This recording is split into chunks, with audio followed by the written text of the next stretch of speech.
Welcome back to Everyday Race. Today I'm going to compare and test a sport bike ignition coil and a car ignition coil.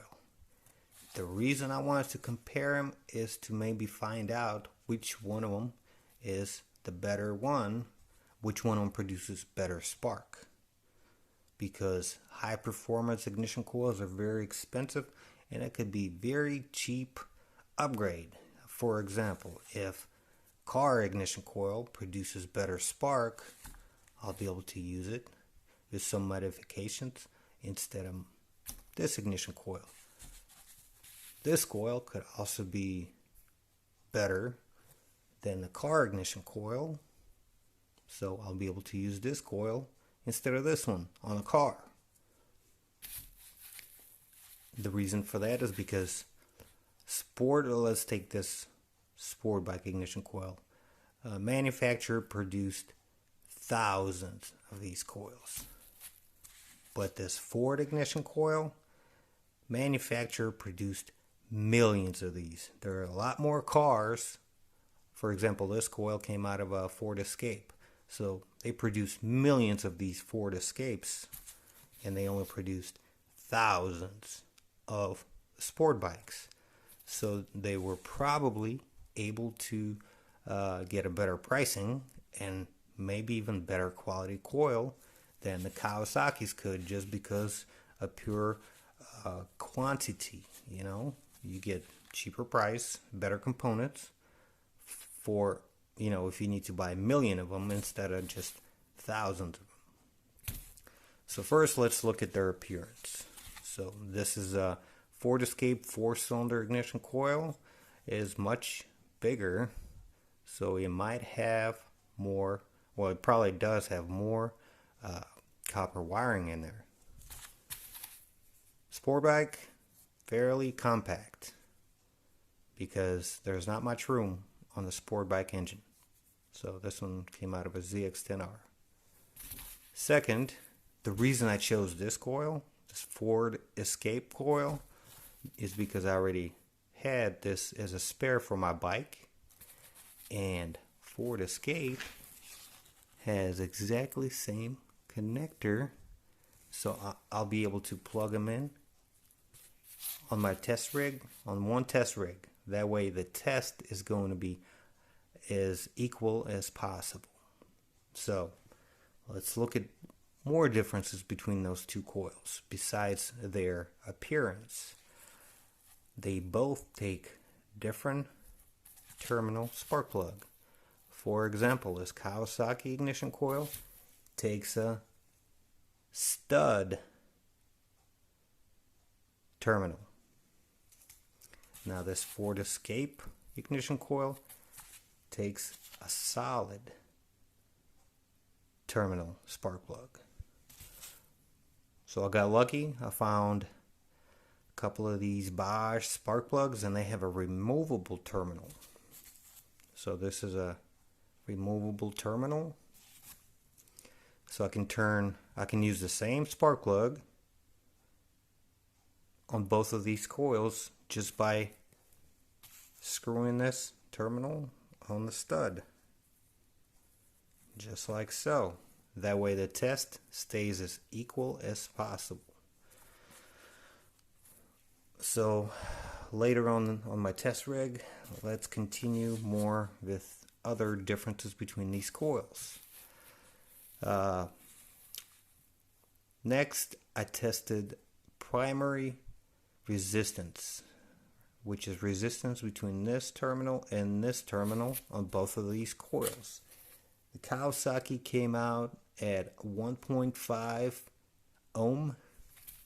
Ford came out at 0.8 ohm. So much lower resistance on the Ford coil than a Kawasaki, which is not what I expected, because this coil has half the time to produce the spark than this one, because this coil is on the engine that revs to 13,000 RPM. And this coil is on the engine that revs to roughly 6,000 RPM. So you have half the time to produce the spark. And since it's got half the resistance, it'll able to consume twice as much current, which in theory should be able to charge the ignition coil twice as fast. So this is weird, but whatever. That's why I wanted to do the test. So next, I measured the secondary resistance. That's the resistance between one of these terminals and where the spark plug goes. Kawasaki came out at 9.36 kilo ohm. Ford came out with the 5.38 kilo ohm. So the reason I measured primary and secondary resistance is because I wanted to see the ratio between the secondary resistance and the primary resistance. In theory, that would tell me how much voltage the ignition coil can produce. For example, Kawasaki would take 5,380 ohm and divided by, no, that's Ford. For example, Kawasaki would take 9,360 ohm of secondary resistance and divided by its primary resistance, which is a 1.5 ohm, and the ratio is 6,240. Then we multiply it by 12 volts, which comes out to 74,880 volts. In theory, that's what the maximum voltage this coil should produce. Ford, for example, would take 5,380 ohm of secondary resistance, and we divided by its primary 0.8 ohm resistance, and the ratio is 6,725. We multiplied by 12 volts, it comes out to 80,700 volts. So in theory, just by looking at their specs, Ford coil should be able to produce higher voltage. Higher voltage means the spark will be able to travel a longer distance, so possibly a stronger spark. So in theory, this coil is already kind of better, which is weird because this coil is on a much higher revving engine. So let's see what else. Alright, so let's look at the rig. This is the rig I've built. It has a bolt acting as the ground strap of a spark plug, because I've tried using this spark plug and I bent the ground strap as much as possible to increase the gap between the electrode, which is the white part, and the ground strap, and it still jumped. It didn't have any problems jumping from here to there. So I did is I cut the whole shebang off and glued the spark plug to this metal piece, which is going to be grounded, so it's going to act as a ground strap like on this spark plug, and I'll be able to have much larger gap between the electrode and the ground strap. So the way I'm going to do the test is, first I'm going to screw them in. Second, I'm going to send electricity to the coils, very low amount. It's called dwell time. What happens is ECU sends a ground signal. There's already 12 volt on one pin. The ECU sends a ground signal for a certain time. As soon as it ungrounds the ignition coil, it magnetic forces collapses and it produces a spark. So the longer it sends ground signal to the coil, the stronger spark is supposed to be, depending on the coil.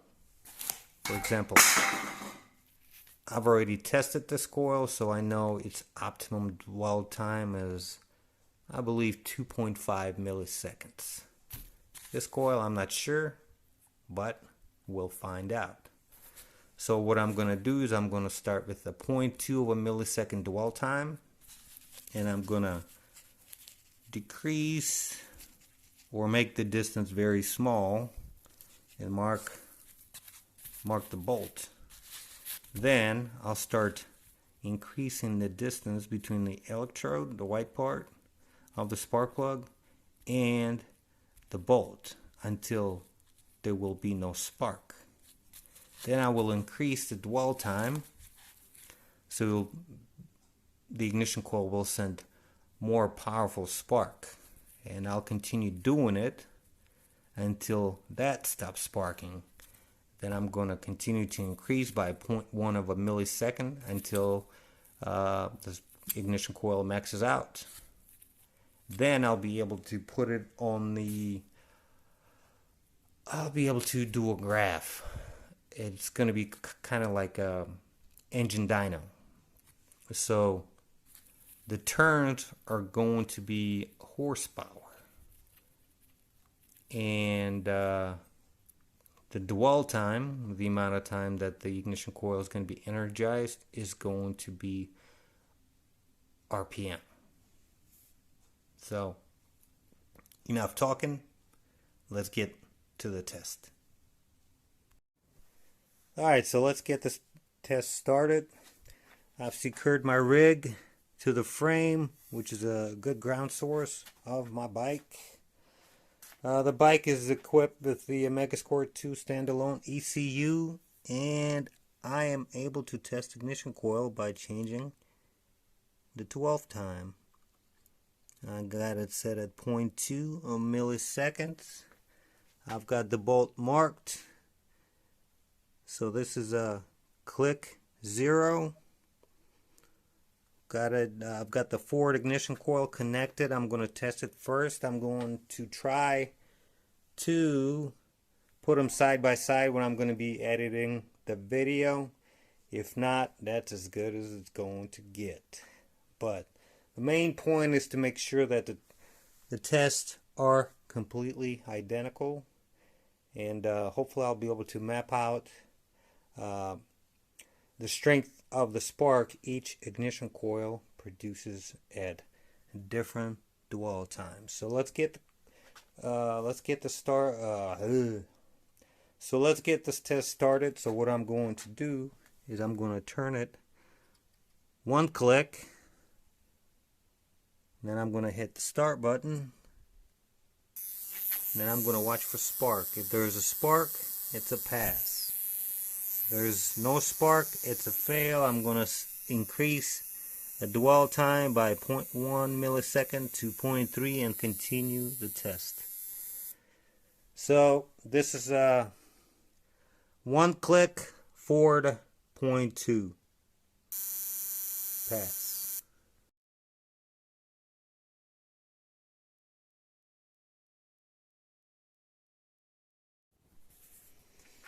Alright, I got the Kawasaki ignition coil connected to the spark plug.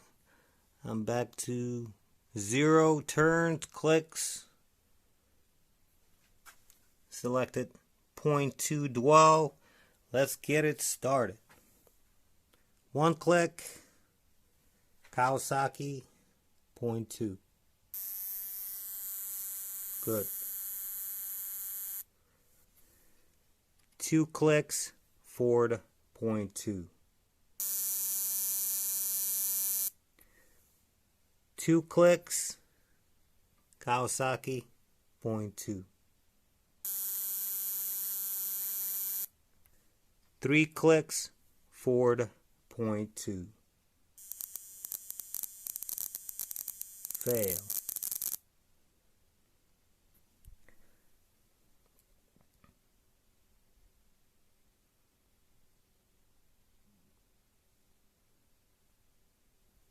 Point 3. 3 clicks, forward 0.3.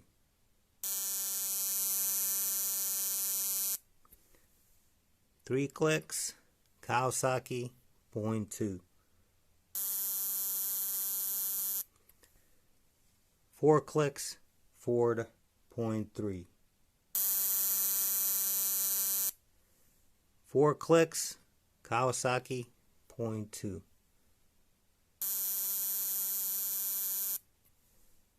5 clicks, Ford 0.3. 5 clicks, Kawasaki 0.2.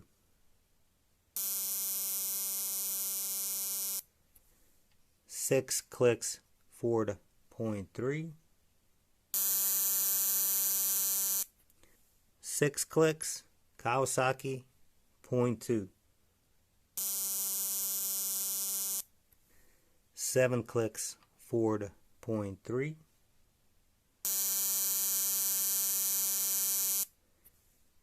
7 clicks, Kawasaki 0.2.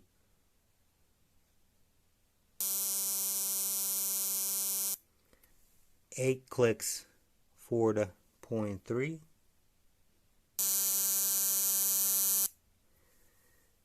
8 clicks, Kawasaki 0.2. Failed.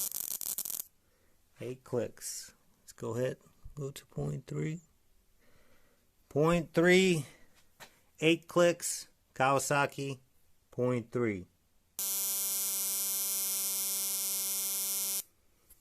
9 clicks, Ford 0.3. Fail.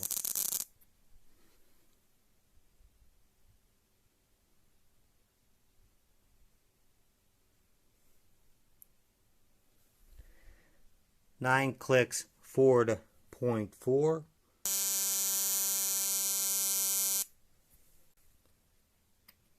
9 clicks, Kawasaki 0.3. 10 clicks, Ford 0.4.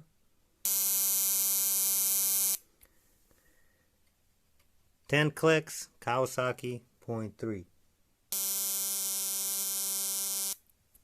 11 clicks, Ford 0.4.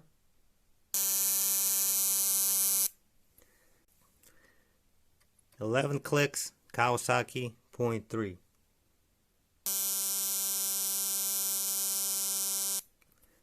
12 clicks, Ford 0.4.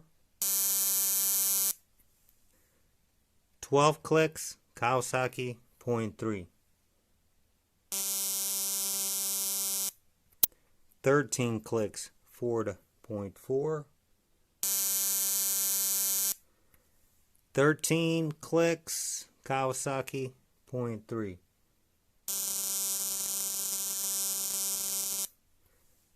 14 clicks, Ford 0.4. 14 clicks, Kawasaki 0.3.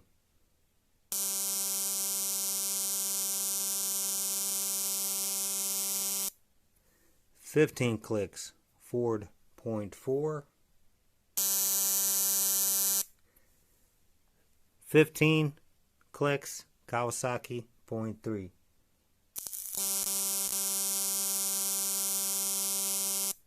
16 clicks, Ford 0.4.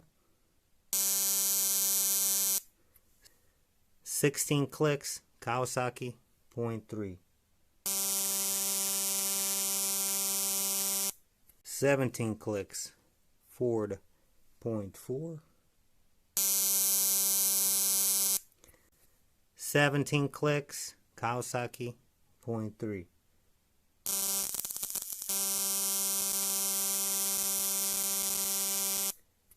18 clicks, Ford 0.4.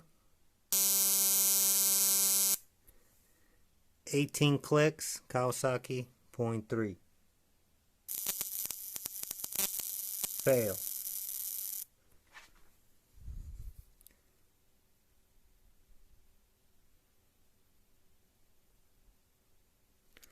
.4, 18 clicks, Kawasaki 0.4.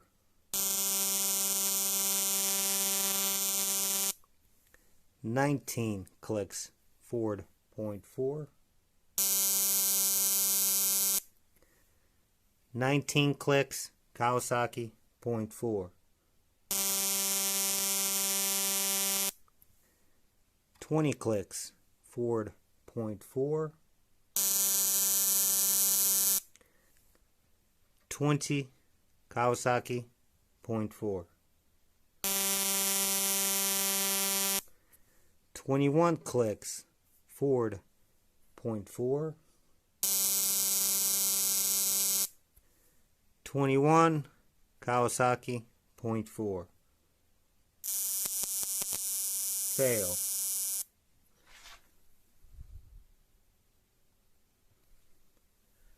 $21 Kawasaki 0.5.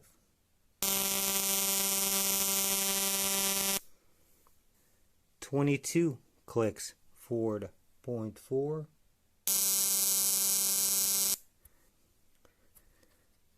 22 Kawasaki 0.5. 23 clicks Ford 0.4. 23 Kawasaki 0.5. 24 clicks Ford 0.4. 24 Kawasaki 0.5. 25 clicks Ford 0.4. 25 Kawasaki 0.5. 26 clicks Ford 0.4. 26 Kawasaki 0.5. 27 clicks Ford 0.4. 27 Kawasaki 0.5. Fail.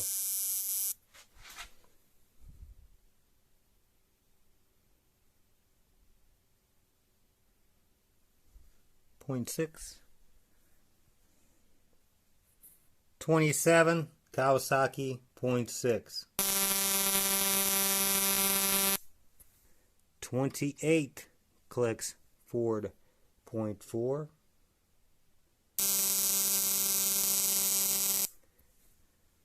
28 Kawasaki 0.6. 29 clicks Ford 0.4. 29 Kawasaki 0.6. 30 clicks Ford 0.4. 30 Kawasaki 0.6. 31 clicks Ford 0.4.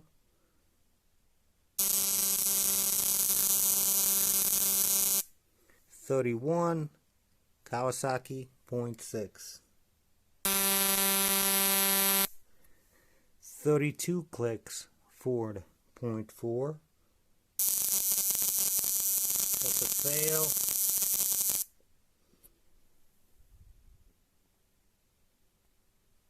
.5. 32 clicks Ford 0.5. 32 Kawasaki 0.6. Fail.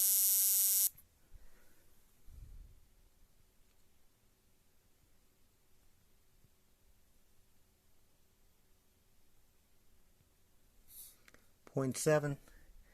32 Kawasaki 0.7.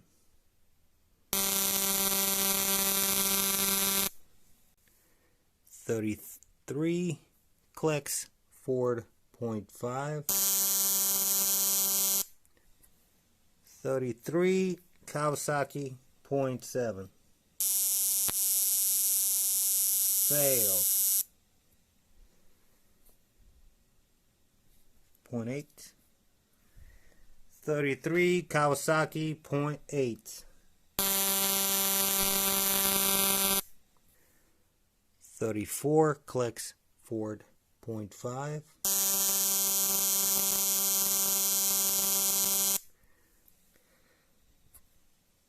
34 Kawasaki 0.8.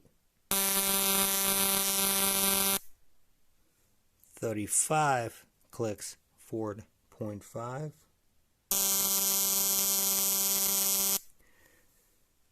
35 Kawasaki 0.8. 36 clicks Ford 0.5.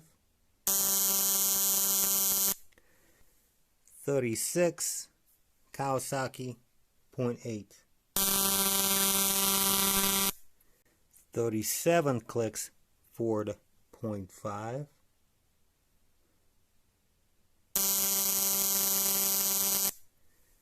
37 Kawasaki 0.8.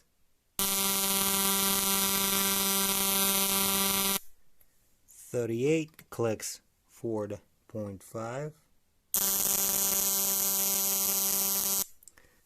38 Kawasaki 0.8.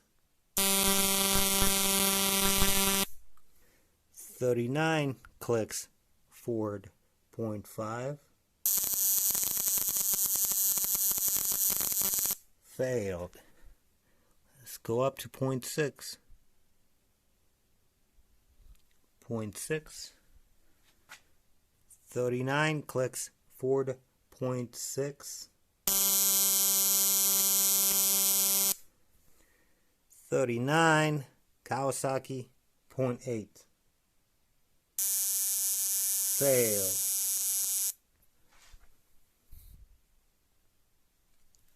0.9. 39 Kawasaki 0.9.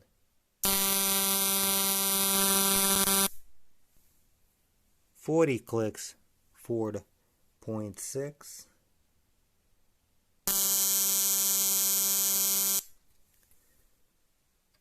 40 Kawasaki 0.9. 41 clicks Ford 0.6. 41 Kawasaki 0.9.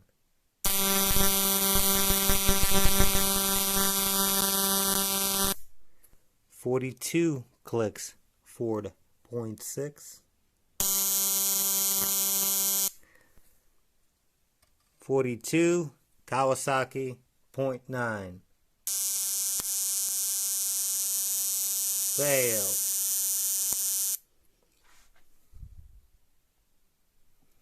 1 millisecond.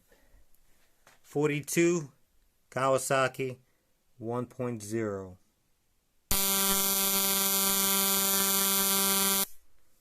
43 clicks Ford 0.6. 43 Kawasaki 1.0.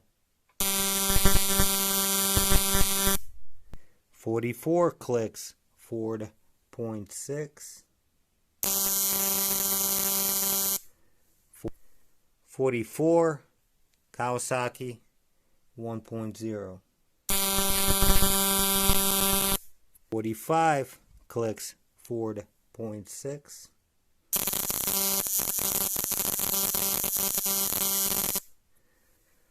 45 Kawasaki 1.0. Failed.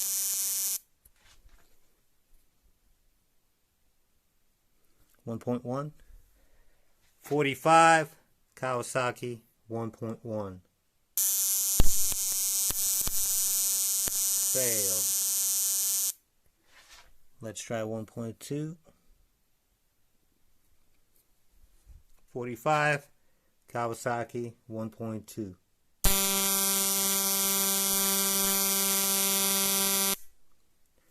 46 clicks Ford 0.6. 0.6.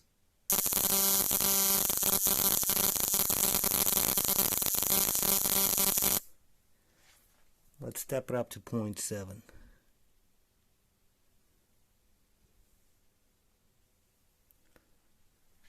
46 turns Ford 1.7.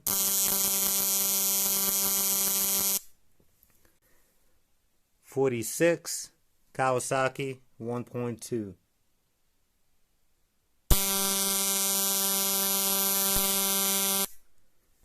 47 turns Ford 0.7.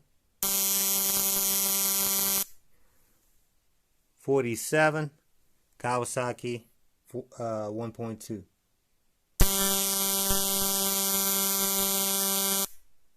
48 turns Ford 0.7.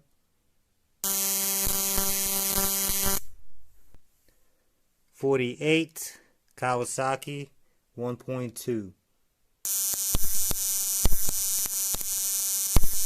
Failed. Let's try 1.3. 1.3. 48, Kawasaki 1.3.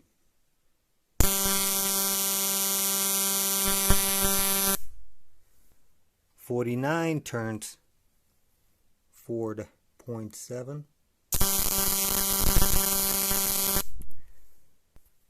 49, Kawasaki 1.3.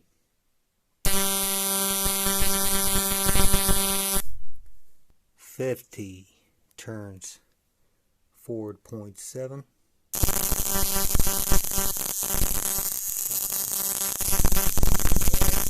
Rounding to the bottom. 50, Kawasaki 1.3. Failed. Let's try 1.4. 50, Kawasaki 1.4.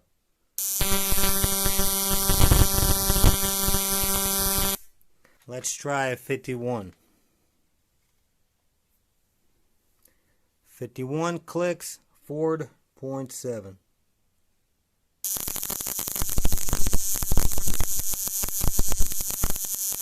That's definitely misfire. Let's try 0.8. 51 clicks, Ford 0.8.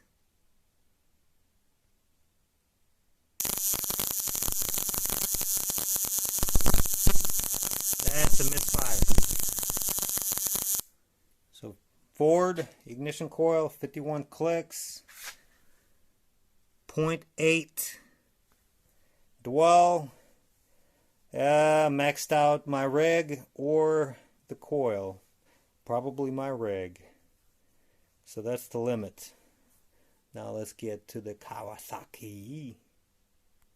51. Kawasaki 1.4.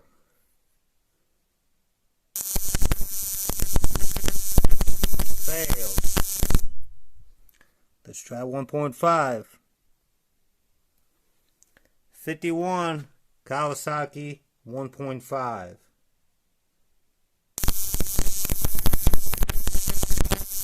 Nothing. Let's try. Come on, go up. Let's try 1.7. 51, Kawasaki 1.7.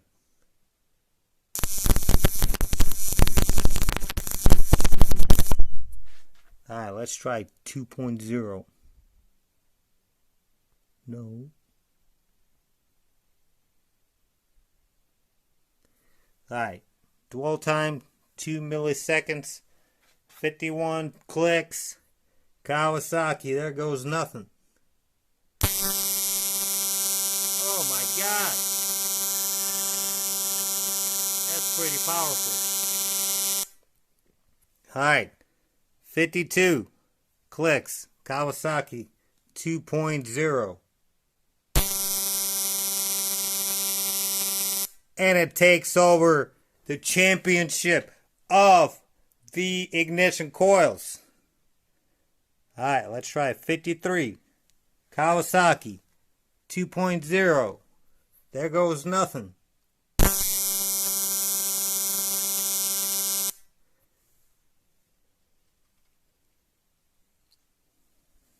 54 clicks. Kawasaki 2.0. Is it gonna continue? Oh my God. 55 Kawasaki 2.0.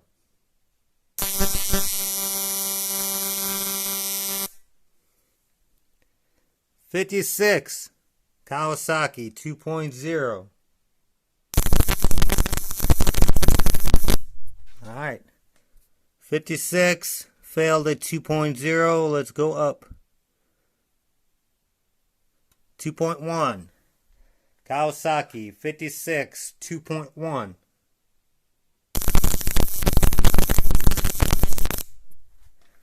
Alright, let's keep going. 2.2.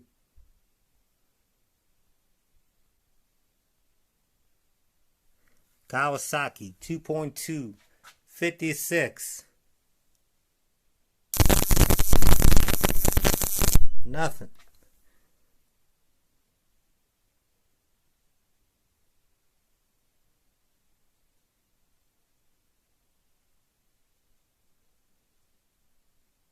Let's go for 2.5. 56 clicks. Kawasaki 2.5. Oh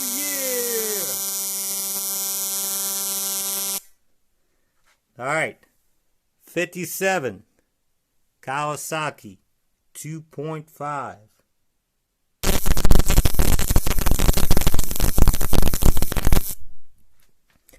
Let's try 2.7.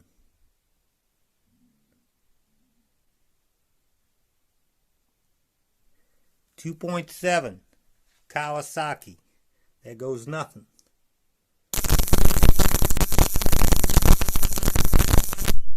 Alright, I think we reached the peak of my rig. I'll have to build another one. This video gets a lot of views.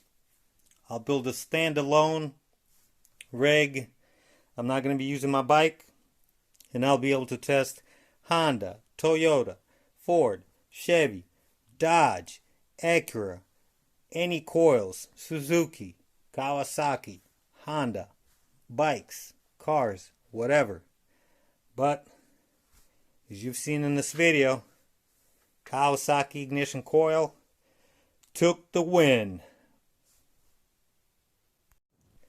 Now let me put the data on the paper and let's take a look at it and see what we had. Alright, so I drew a little graph to compare Kawasaki ignition coil versus Ford Escape. And as you can see, the Ford started kind of slow at 0.2 of a millisecond dwell, but then it ramped up and it went ahead of the Kawasaki curve. But unfortunately it just peaked at around 51 clicks and the spark was very weak. Kawasaki, on the other hand, continued and it actually liked more dwell time, so all the way to 2.5 milliseconds. It maxed out at 56. As a matter of fact, I think it was due to my rig. The rig got maxed out. I think it could have done even better because the spark was still very, very strong all the way at 56 clicks until it started to ground out to the base. So Kawasaki has definitely provided more spark, and it also has a wider range of dwell time, so the ECU, when the can adjust it when the engine does not need a whole lot of spark. It can go from 0.5 dwell all the way to 2.5, depending on air fuel mixture, ignition timing, and the load on the engine. Ford, on the other hand, was pretty narrow. I'd say anywhere between 0.3 dwell and 0.6. So there was not much going on there, and the winner is definitely Kawasaki, and I really enjoyed doing this test. As a matter of fact, I might go and pick up some MSD or XL coils and do another comparison to see if it's worth the money. So if you like this video, hit a like button and have a good day.